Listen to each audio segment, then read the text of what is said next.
दिखाई दे रही है। विजय शर्मा बीजेपी के प्रवक्ता हमारे साथ जुड़ गए हैं और समीर चौगाकर साहब वरिष्ठ पत्रकार वो हमारे साथ जुड़ गए। आपका भी स्वागत है समीर साहब। मैं पहला रिएक्शन आपका लेना चाहूँगा। जो एग्जिट पोल्स कह रहे हैं अब तक 9 या 10 एजेंसीज के हैं हमारे पास एग्जिट पोल, और ज़्यादातर 8 के आसपास एजेंसीज एक तरफा बीजेपी की सरकार, एक को छोड़कर।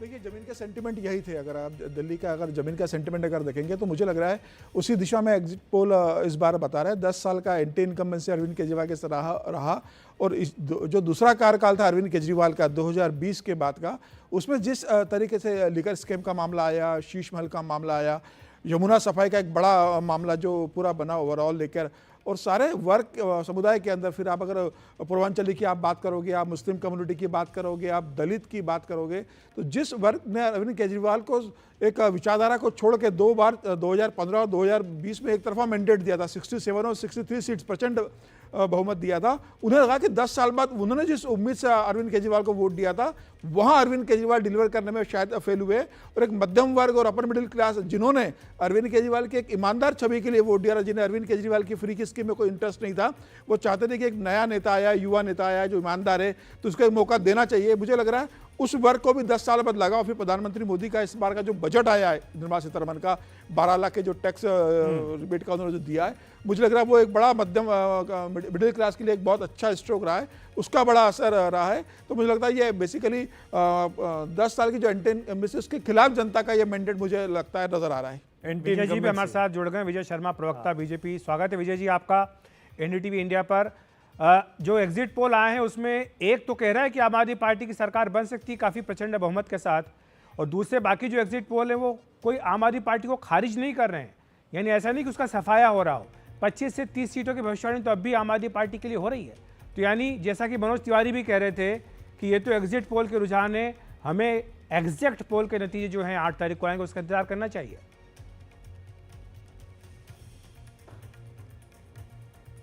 अनम्यूट कर लीजिए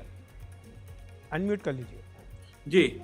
देखिए, जमीनी लेवल पे जो हमारे पास खबरें आ रही हैं बड़े खुश करने वाली हैं, आनंद वाली हैं, और दिल्ली की जनता को जैसी तरह से केजरीवाल जी ने एक भ्रष्टाचार का अड्डा बना दिया था दिल्ली को, जिस तरह से तानाशाही चल रही थी उनकी, जिस तरह से उन्होंने संवैधानिक संस्थाओं के ऊपर आरोप लगाए थे, तो दिल्ली की जनता तरस थी। और हर बार आप झूठ बोलोगे, वही झूठ बार बार रिपीट करोगे, तो भाई आप कितनी बार किसी को बेवकूफ बना सकते हो। तो अब की बार दिल्ली की जनता ने उनको बेवकूफ बनाने का काम कर दिया, और ये तो केजरीवाल जी ने भी मान लिया था कि हम जो 45 सीटों पे मजबूत लड़ रहे हैं, इसका मतलब वो हार मान चुके थे, और उन्होंने हार के कारण भी गिनाने शुरू कर दिए थे, ताकि कल को मुझे बहाना बनाना पड़े तो मैं पहले से कहना शुरू कर दूं।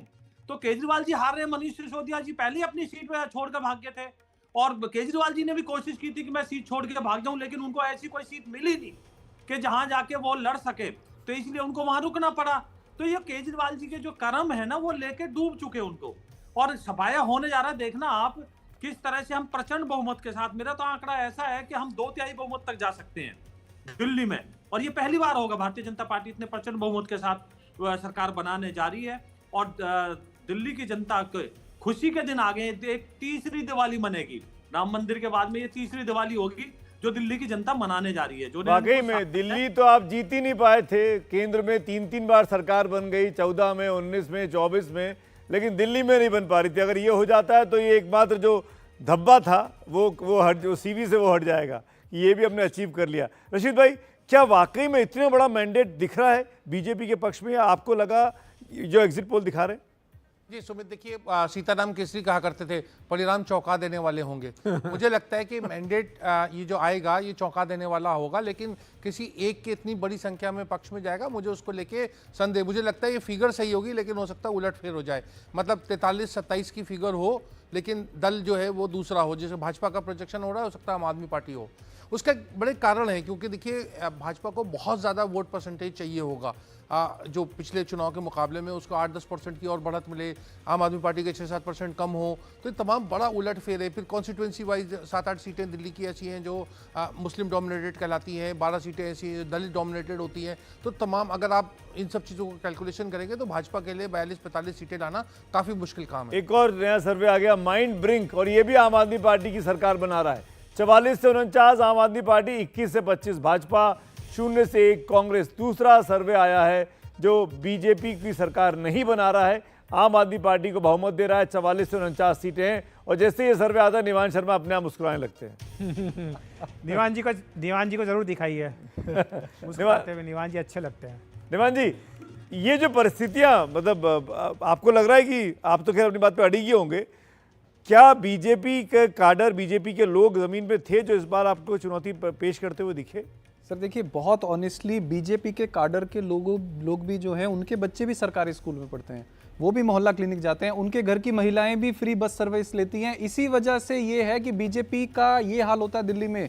ये जो आप आंकड़े दिखा रहे हैं, आप मेरी बात याद रखिएगा, जिस दिन रिजल्ट आएगा ये टेक्निकली पॉसिबल नहीं है। और मैं पूरे कॉन्फिडेंस के साथ कह सकता हूँ, जब आपको टेक्निकली 67 आ सकती है, 62 आ सकती है, किसी और को क्यों नहीं आ सकती है? क्योंकि हमारे पास, हम पार्टी विद डिफरेंस है, हमने करके दिखाया है। पार्टी विद डिफरेंस तो बीजेपी है। हमने परसेप्शन की बात है ना। बीजेपी का नारा है। हमारे पास बीजेपी की तरह प्रोपेगेंडा नहीं है, हमारे पास हमारे काम है। हमने लोगों की लाइफ को वन ऑन वन टच किया है।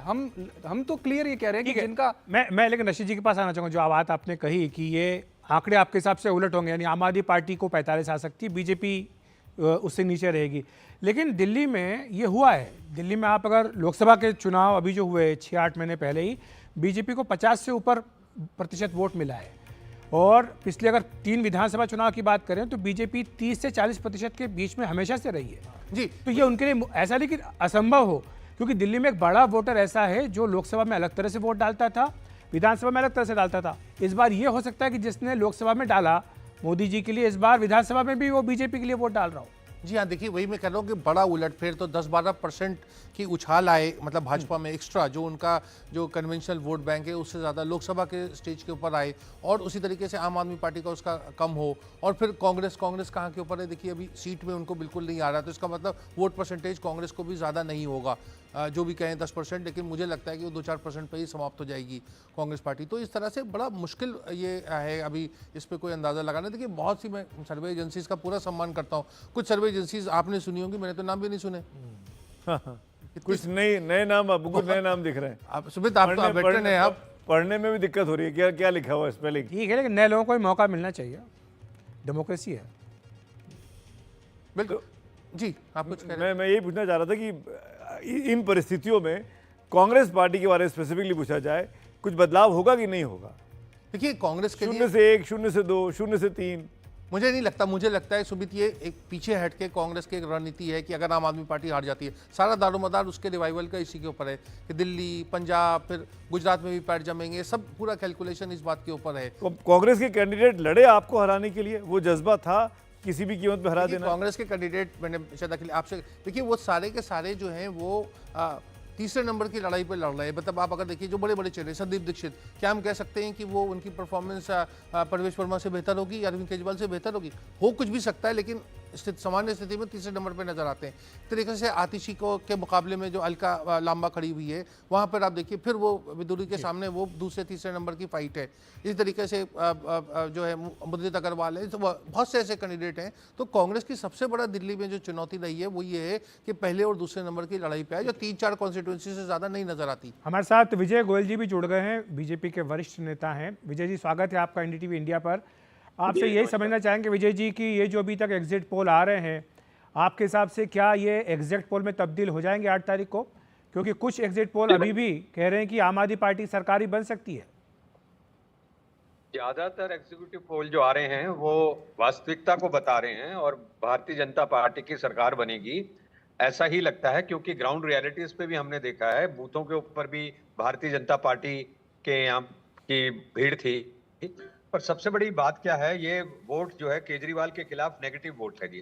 जिस तरीके से अभी वो कह रहे थे कि पार्टी विद ए डिफरेंस है, मैं भी मानता हूँ आम आदमी पार्टी विद ए डिफरेंस है, जो बच्चों की झूठी कसम खा जाती है, जिसके चीफ मिनिस्टर दिल्ली में ये ऐलान करते हैं कि मैंने 3 बड़े वायदे पूरे नहीं किए थे, एक यमुना को साफ करने का, एक साफ पानी देने का और एक टूटी सड़कें ठीक करने का।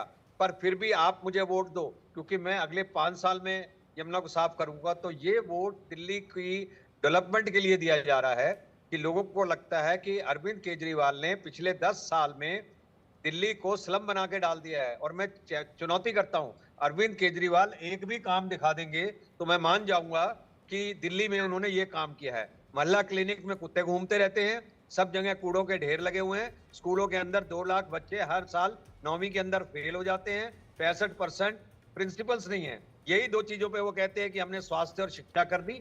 इन्होंने जो स्वास्थ्य मंत्री था उसको शराब मंत्री बना दिया, जो इनका शिक्षा मंत्री था उसको शराब मंत्री बना दिया। पब्लिक इनसे तंग आ चुकी थी, इसलिए उन्होंने बीजेपी को वोट दिया है। हमने तो सिर्फ फ्री शिप देकर न्यूट्रलाइज किया है उसको, ताकि दिल्ली के अंदर डबल इंजन की सरकार और केंद्र सरकार के साथ मिलकर हम विकास कर सकें दिल्ली के अंदर, और उसको लंदन पेरिस से बेहतर दिल्ली बना देंगे। विजय जी, आप लगातार मेहनत करते रहे। सुमित बोल रहा हूं मैं, और आप लोगों ने कैंपेन भी खूब किया। क्या मैं ये मानूं कि सरकार बन रही है भारतीय जनता पार्टी की, और मैं भावी मुख्यमंत्री से बात कर रहा हूं? नहीं, आप 100% सरकार बन रही है। और मैं तो विधानसभा का चुनाव लड़ा नहीं, मैं तो 4 बार सांसद रह चुका हूं। नहीं, देश में उपचुनाव की सुविधा है, और मेरी कोई इच्छा भी नहीं है। और मैं समझता हूं मेरी जब बारी थी तब बारी थी, पर अभी पार्टी तय करेगी, विधानसभा के सदस्य तय करेंगे। पर मेरे लिए सबसे बड़ी खुशी की बात यह है कि केजरीवाल जैसा झूठा व्यक्ति, जिसने दिल्ली को स्लम बनाकर डाल दिया, और वो देश और दिल्ली के साथ कुछ भी खिलवाड़ कर सकता है अच्छा, अपनी सत्ता लेकिन को कायम विजय जी, रखने के लिए, वो दिल्ली से विजय जी 27 साल हो गए बीजेपी यहाँ पर वनवास में है। एक 1.5 पीढ़ी ऐसी है दिल्ली की जिसने बीजेपी की सरकार क्या होती है, बीजेपी का मुख्यमंत्री क्या होता है, मंत्री क्या होता है, देखा तक नहीं, वो जानते तक नहीं है। जब वो ये देखेंगे कि ये तो वही वादे करके बीजेपी सत्ता में आ रही जो आम आदमी पार्टी ने किए थे, तो वो क्या निराश नहीं होंगे इस बात से कि उन्हें नया क्या मिलेगा? पर आप मेरे देश के बाकी राज्य देखिए जहां पर भारतीय जनता पार्टी रूल कर रही है, तो आप ये पाएंगे कि हमने जो वादे किए थे उनमें से अधिकांश वादों को पूरा किया है। समस्याएं तो कभी समाप्त नहीं होती हैं। और 2013 के अंदर लगभग हमारी सरकार बन गई थी, जब मैं दिल्ली प्रदेश का अध्यक्ष था। तो ये एक चांस की बात है कि उस समय कांग्रेस के साथ मिलकर उन्होंने किया और हमने दावा नहीं किया। तो मैं समझता हूं कि अब लोग अरविंद केजरीवाल को नहीं चाहते हैं, चाहे वो कोई भी हो। ये सिर्फ मुफ्त की योजनाओं के अंदर आ रहे थे, हमने उसको न्यूट्रलाइज कर दिया। तो आप लोग विकास के लिए वोट दे रहे हैं। अच्छा, आप ये बता दीजिए कि मुख्यमंत्री कौन होगा भाई? इन विधायकों में कौन एक चेहरा है? विजय गोयल को कौन पसंद है? देखिए, मेरे को तो सारे ही पसंद है, जिसको भी पार्टी तय करेगी। मैं सिर्फ इतना चाहता हूं, दिल्ली के अंदर अब विकास होना चाहिए, क्योंकि दिल्ली में जो प्रदूषण, यमुना जैसी समस्याएं हैं, वो बिना केंद्र सरकार की मदद से के बिना पूरा नहीं हो सकती। इसलिए डबल इंजन की सरकार होनी बहुत जरूरी है। और विजय जी, जो जिसको बीजेपी कहती है शीश महल, अगर पार्टी सरकार में आती तो उसका क्या करेंगे? नहीं, उसको आप दिल्ली हाउस बनाओ, जिसके अंदर जैसे मणिपुर हाउस और ये हाउस हैं, उसको आप म्यूजियम बनाओ, उसको आप भ्रष्टाचार की म्यूजियम बनाओ, ताकि लोग वहां पर आकर प्रेरित हो सकें। ये तो आने वाली सरकार तय करेगी। मैंने तो आपने ऑफेंड पूछा तो मैंने आपको बताया, कुछ भी हो सकता है जी। ठीक है विजय जी, बहुत बहुत पर कम से धन्यवाद। कम मेरा सीएम उसके अंदर नहीं रहेगा जी। नहीं रहेगा? ये बड़ी बात आप कह के जा रहे हैं। मेरा सीएम उसके अंदर नहीं रहेगा, ये दावा है मेरा। तो वो कहाँ रहेगा फिर? तो सीएम आवास हो गया ऑफिशियल। जो भी सरकार उसको सामान्य मकान देगी, बिल्डिंग देगी, जैसे शीला दीक्षित को दिया था, वो उसमें रह सकता है जी। ये तो बड़ी खबर दे रहे हैं विजय बड़ी जी। खबर दे के जा रहे हैं विजय जी। अगर सरकार बनती है सुमित, तो विजय जी कह रहे हैं कि जो मुख्यमंत्री होगा वो तथाकथित शीश में जिसको कहा गया उसमें वो नहीं रहेंगे। ये आज की सबसे बड़ी खबर है। हाँ, निवान जी, वो सही कह रहे हैं कि नहीं रहेंगे, क्योंकि उसमें अरविंद केजरीवाल जी ही रहेंगे मुख्यमंत्री बन के। वो सही कह रहे हैं। ये आप सर्वेस की बात कर लीजिए, आप बीजेपी का ट्रैक रिकॉर्ड देख लीजिए। जो मुद्दे इनके 2015 में थे, 2020 में थे, आज भी वही सेम मुद्दे हैं। आप कह रहे हैं कि अरविंद केजरीवाल जी मुख्यमंत्री बनेंगे अगर आम आदमी पार्टी? 100% अरविंद तो केजरीवाल। वो जो बात बीजेपी कहती है कि वो तो बन ही नहीं सकती क्योंकि ये जमानत जो मिली है उसमें इनको शर्तें लगाई गई। आप पिछले चुनाव में 100 बातें निकाल लीजिए, उस 100 में विजय जी कुछ कहना चाह रहे हैं, विजय जी को सुन लीजिए। जी विजय जी। नहीं, ये कह रहे हैं क्योंकि केजरीवाल रहेंगे, केजरीवाल को ये शीश महल मुबारक हो, जहां पर भी वो लीडर ऑफ द ऑपोजिशन बन के रहेंगे, वहीं शीश महल बना लेना उनको कहना जी। इसका जवाब दीजिए निवान जी। केजरीवाल जी मुख्यमंत्री बनेंगे और मुख्यमंत्री बनने के बाद सबसे पहले तो ये खोल के दिखाएंगे कि इनका झूठ अच्छा बताओ, प्रचार क्या था, केजरीवाल शीश महल कहाँ में पे रहेंगे हैं, क्या? इनसे कहाँ पूछिए पे अखिलेश जी। हाँ, बोल रहे हैं। आपकी आवाज आ रही है, पूछिए। पूछिए विजय जी, आप पूछिए, आपकी आवाज आ रही है इनको। आप बताइए, केजरीवाल जी शीश महल में रहेंगे क्या? बताइए चले। बिल्कुल सर, वहीं रहेंगे और हम जनता के लिए खोलेंगे, दिखाएंगे कि कहाँ है, बताइए सोने के कमोड, कहाँ है स्विमिंग पूल, कहाँ है 2 करोड़ 10 करोड़ के पर्दे। हम तो हाथ जोड़ते रह गए कि आप कम से कम खोल के दिखाई दो। बीजेपी ने खोलने नहीं दिया। आपने लास्ट में किया है, जब केजरीवाल 10 साल मुख्यमंत्री थे, तब कार्यकर्ताओं को भी अंदर जाने की इजाजत नहीं थी, मालूम है आपको? नहीं सर, लास्ट में दिखा देते, कम से कम जनता के सामने चुनाव से पहले सच आ जाता। लास्ट में आपको कैसे दिखाते जब आपके पास था ही नहीं वो। नहीं नहीं सर, अफसर तो आपकी सुनते हैं दिल्ली में, आप दिखा सकते अरे थे। अफसर की सुनने की बात नहीं, आप बताइए ना 10 साल तक आपने क्यों बंद करके रखा उसको? चुपचाप बनाते रहे, चुपचाप बनाते रहे। नहीं, हमारे हिसाब से तो उसमें कुछ है ही नहीं सर, मिनी बार भी नहीं है, स्विमिंग पूल भी नहीं है, गोल्डन कमोड भी नहीं है। हम चैलेंज करते रह गए कि आप खोलो खोलो, आपने खोला ही नहीं। फिर 50 हम करोड़ खोलेंगे। रुपया किसमें खर्च हुआ? अरविंद केजरीवाल जी 50 मुख्यमंत्री बनेंगे तो सबसे पहले वो आवाज खोलेंगे मीडिया के लिए, आप देख लीजिए। फिर 50 करोड़ रुपया किस चीज में खर्च हो गया जब कुछ नहीं है तो उसमें? सर 158 करोड़ रुपए का जहाज आता है गुजरात के मुख्यमंत्री का, 20 करोड़ उसको रुपए छोड़िए, मेंटेनेंस मुझे में खर्च बताइए। होते हैं। मुझे बताइए फिर 50 करोड़ रुपया किस लिए लग गया वहां पर? सर ये तो रिकॉर्ड है पीडब्ल्यूडी ने लगाया सर, पीडब्ल्यूडी ने लगाया। पीडब्ल्यूडी ने लगाया तो क्यों लग गया जब उसमें खर्चा ही नहीं था तो कुछ? सर बहुत सारे मंत्रियों के घरों से कम लगा उसमें, अरे बहुत सारे केजरीवाल ने मंत्रियों तो से कहा था, कम मैं लगा बंगला सर। सिक्योरिटी, मैं केजरीवाल ने कहा था मैं भाजपा- बंगला नहीं लूंगा, मैं सिक्योरिटी नहीं लूंगा, मैं गाड़ी नहीं लूंगा। बताइए जवाब सर दीजिए। आप सुरक्षा दे ही नहीं पाते, रोज हमले होते हैं उन पे, क्या जवाब करें हम दीजिए, बताइए। आप जवाब दीजिए। आप बंगला उन्हें सुरक्षा सिक्योरिटी दे ही गाड़ी नहीं पाते, लूंगा। उन पर रोज हमले होते हैं सर, हर रोज हमला सर, होता है उन पे। आप ये बताइए बंगला सिक्योरिटी गाड़ी नहीं लूंगा कहा था कि नहीं कहा था? एफिडेविट भरा था नहीं भरा था? सर हम तो ये कह रहे हैं, अब इसी चुप मुद्दे क्यों पे गए? आपने 2015 का चुनाव लड़ लिया, अरे 2020 इसको का भी लड़ छोड़िए, लिया, आप जनता ने दीजिए जवाब ना, दे दिया बच्चों की आपको कसम गाड़ी भाई की बंगले नहीं पर। खाई थी। आप सिर्फ इतना जवाब दीजिए, बंगला सिक्योरिटी गाड़ी नहीं लूंगा कहा था या नहीं कहा था? सर हम तो यही कह रहे हैं भाई, कि हम तो बंगला ना। सिक्योरिटी गाड़ी के बिना चलने को तैयार हैं। आपके गुंडे रोज पीटते हैं, भाजपा के गुंडे डेली हमला कर देते हैं। तैयार नहीं हुए ना आप? तैयार कहाँ हम हुए? तो आपने चलने के ले लिए लिए तैयार ना। हैं। अरविंद आपने केजरीवाल ले जी लिए तो आज भी करोड़ों पैदल रुपए चल के वोट डालने कहाँ गए थे। तैयार हो? आप तो ले भी है। अरे लेकिन अरे अब भाई, डेली हमला आपने होगा ले उन पे तो लिए, क्या करें सर मानिए ना, बताइए। मानिए, और बच्चों की कसम भी खाते हैं आप झूठी। 2000 इससे ज्यादा आप क्या करेंगे? सर 2015 में जनता ने जवाब दे दिया था 67 सीट्स इस पे, 2020 में 62 सीट्स वो जनता और ने जवाब 2025 दिया में नहीं 60 था। प्लस सीट देके इसी मुद्दे पर जवाब वो दिया सब- जाएगा सर। वो सब फ्री शिप थी, अब जनता जवाब देगी आपको, अब जनता जवाब देगी। आप जी। देखते रहिए। ठीक है विजय जी, धन्यवाद सर अखिलेश जी। इंतजार मेरे को मीटिंग करेंगे, में जाना है। इंतजार करेंगे, 8 तारीख का इंतजार करना चाहिए। मुझे लगता है ये जो जरूर, गर्मा गर्मी जरूर, दिख जरूर, रही है, जरूर। ये बचा जरूर। के रखी थोड़ी अपनी एनर्जी 8 तारीख के लिए भी, तब जब जरूर। एग्जैक्ट नतीजे आएंगे। Thank you. बहरहाल शुक्रिया आपका विजय जी हमारे साथ जुड़ने के लिए।